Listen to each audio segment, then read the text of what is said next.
এই যে শুনছেন, সাদা কাফন ছাড়া আপনার আপন বলতে কিছুই নাই। হকগুলো এই স্বার্থের কাঙ্গাল, বুঝলেন? এই স্বার্থ ফুরাই গেলে গা হকগুলি আপনার সাইডে চলে যাবো গা।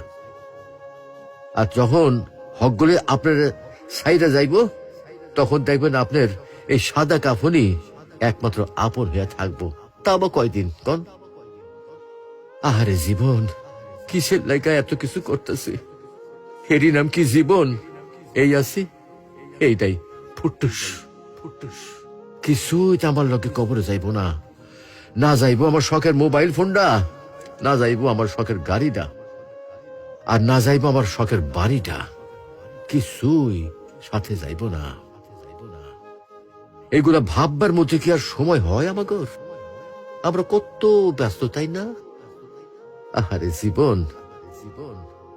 আসুন সময় থাকতে ইমানের পরিচর্যা করি, পরকালের পাথেয় গুছাই, পরকালের কথা ভাবি। আল্লাহ আমাদেরকে ইমান চর্চা তৌফিক দান করুন। আমিন।